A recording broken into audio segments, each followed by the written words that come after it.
Hey y'all, it's Saturday morning here in Dothan, Alabama, Zone 8B. And here I'm showing you a view of the Heuchera bed that is up under my wild cherry tree. If you're new to the channel, hello, my name is Megan. I live in Dothan, Alabama, the southeast corner of the state in Zone 8B. And welcome to the channel. We just talk about some little projects I have going here and there, look at a lot of plants. This channel is just basically documenting my little garden adventures, and most recently the adventure of me starting a new plant nursery here in Dothan, Alabama, which is a project that's been underway now for probably about 3 months. So if some of you guys remember, like last summer, I planted a bunch. I actually had a little bit of help planting it, but I put in a bunch of Heuchera, aka coral bells, underneath this wild cherry tree.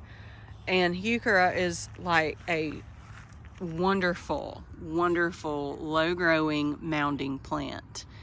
And there are so many different varieties of Heuchera. Here in the front is Lord Lime. Right behind Lord Lime is Silver Lord. You can see that there is a really great silver tint to the Silver Lord leaf. Now, right behind this is Caramel, which is my maybe all-time favorite Heuchera, just because it adds such a pop to any garden space. And it's an interesting pop. It's a caramel slash lime slash pink pop of color. So I just love it. And then let's see what else. We've got peach parfait. I have a ton of weeds, y'all, so that's just the unfortunate reality of the spring. Weeds pop up everywhere, so it's a never-ending battle, as y'all know. So this is also another favorite one of mine, the peach parfait, because it's just like this beautiful silvery pink leaf. In the afternoons too, this is a west-facing bed, so when the sun goes down behind that golf course there, it catches the leaves of these Heuchera and they light up like a Christmas tree in all different colors. So peach parfait is this right here. Then behind it is Carnival Black Olive. Carnival Black Olive. 1, 2, 3, 4, 5. The leaf of the Carnival Black Olive, it's like a leathery look. And I really think that's cool. It's different. And then underneath is purple. And then behind it is Carnival Watermelon. And there's Ryan. Right there. He's off work today and he's been piddling a little bit, so we're just at the house.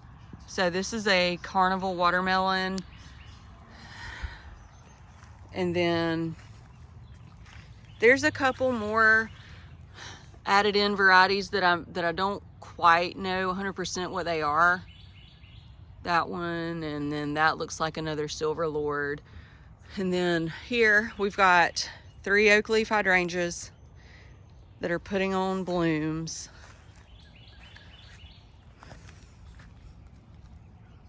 Okay, so this is their first year in this landscape. This is my second spring in this landscape.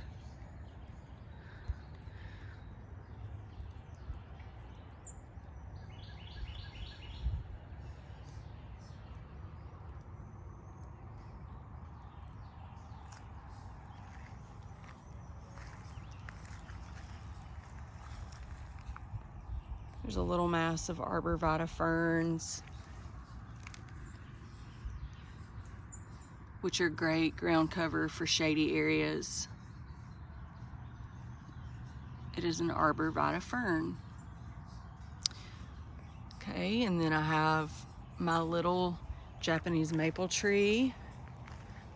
And I don't know what kind this is.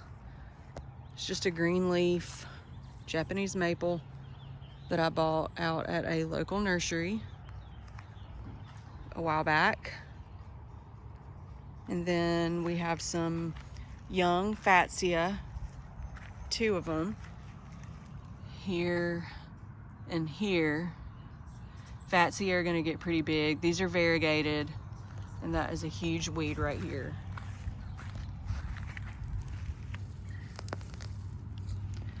It's been raining, and we had a real heavy storm earlier, and it woke me up actually, the thunder did. And then right here on the border of our property and the golf course are 3 bridal wreath, not hydrangeas, spirea, that were in a pretty good bloom in the early spring, I guess you could say, right when the weather warmed up. And then here's my little Tamukiyama Japanese maple. This is a weeping variety, and it gets pretty big, I guess. Anywhere from, I guess, 8 feet, 6 to 8 feet at maturity, tall and wide. But the main thing I wanted to show y'all in this video today was this. This is a native azalea. It's called Florida Flame. Just check this beauty out. It is gorgeous. So the native azaleas are native to the southeast United States. They are deciduous. They lose their leaves in the winter, unlike your encores and your other varieties of more traditional azaleas. So in the winter, they lose their leaves. In the springtime, they flush out with amazing blooms. And then when the blooms drop, they start to put on their leaves again. This one is a Florida Flame. Let's see. I got this one at my friend PC's nursery, and it is gold yellow / red. A rhododendron astrinum. Okay. So what I think I'm gonna need to do though is, after these bloom, I will probably come in and prune it, and then that way, you know, we won't have it as leggy. Hopefully it'll push out more leaves, and this thing will eventually get bigger and wider and hopefully fill out. Here's another one behind it. Let's see, this one is called 4 Kings, and it is red buds that open to bright orange. Vigorous growing and heat tolerant, which is what we need here in South Alabama. Heat and humidity tolerant.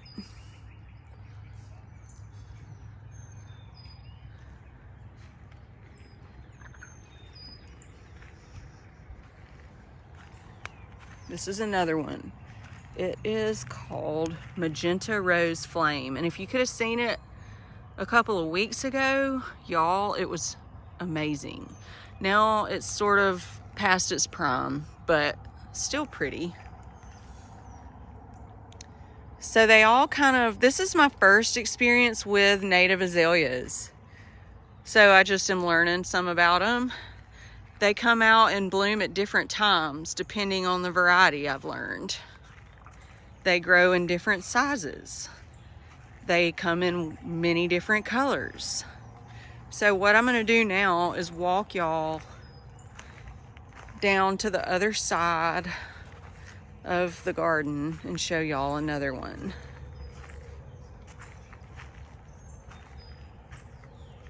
This is my hydrangea mass, I guess you could say. Have a bunch of different hydrangeas all in this strip here. And then some much bigger bridal wreath spirea that looked amazing when they first came out, as soon as the weather turned a little bit warm. And there are a bunch of weeds over here, so y'all just try to ignore them, because I've been progressively coming out here some afternoons and just trying to get up a little bit of the weeds, because it's just too much to do in one day. So this is another magenta rose flame. Isn't that pretty?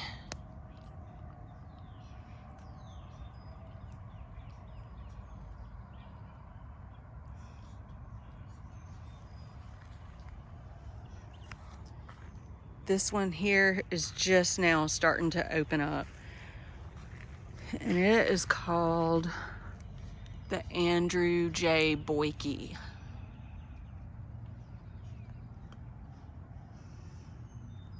I don't know who he is, but he's got a real pretty native azalea named after him.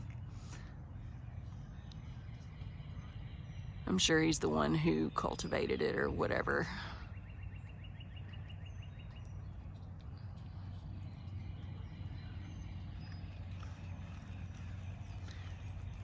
There's one right here that is yet to bloom, and it's called Great Balls of Fire. Red and orange coral blooms.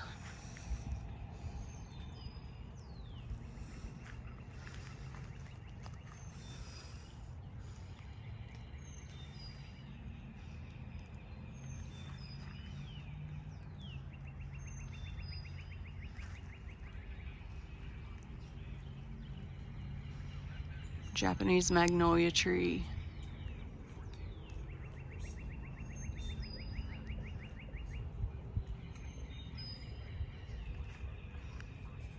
Okay. Now, this is called Dancing Rabbit. And it says it's gonna get a yellow-orange bloom. I labeled them, some of them, trying to be very organized. Now that right there was absolutely stunning, with hot pink, brilliant blooms before it, whenever it first kind of turned warm is when they came out. And I mean, that thing was just covered in blooms, hot pink, like the color of that ribbon behind it. And the interesting thing about that is it's just a azalea that blooms once a year for about 2 weeks in the early spring. And when we first moved into this house, like over a year ago, I was doing a big cleanup of the landscape, and I had decided I would take that out. So I got my axe and my shovel and came out here and started the process of taking it out of the ground. I mean, I dug this thing up, and then I got distracted and I never fully got it up out of the ground, but I loosened it up so much that you could like wiggle that thing. Well, lo and behold, that thing rooted out again. I cut that thing way back. You can see how far back I cut it. So, I mean, it was like just a foot off the ground, and it was huge. Whenever I first started messing with it. And actually, I think it really loved what I did to it. I mean, who knew? Because it came out beautiful this spring. So apparently this thing is a major trooper, and I figured, you know what?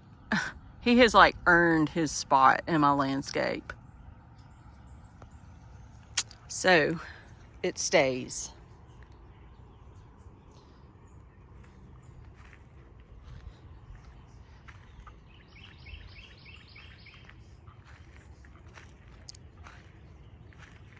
There's the Great Balls of Fire, and then, y'all, I'm so excited about this one because this one's called Sunny Side Up, and it is gonna be like a very vivid yellow.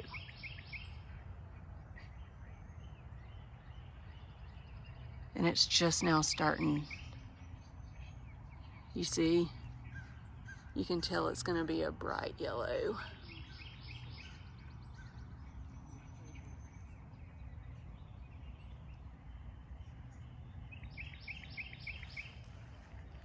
All right, y'all, I just wanted to hop on here this Saturday morning and say hey and show y'all what's going on in my back garden today. I know it's been a long time. Thanks for y'all's patience. We have been so busy at the nursery and getting a lot done, but it's just hard to get out there and do videos. So what I'll do is I'll wait for a good point whenever there's something really nice to show y'all, and I can kind of show y'all the beginning photos of where we started and then the transformation that's taken place. We're hoping that we can open around late April. So if y'all are anywhere in the area, find my page on Facebook, The Nursery on 84, and follow us so that you can keep up with it. And y'all have a great rest of your weekend.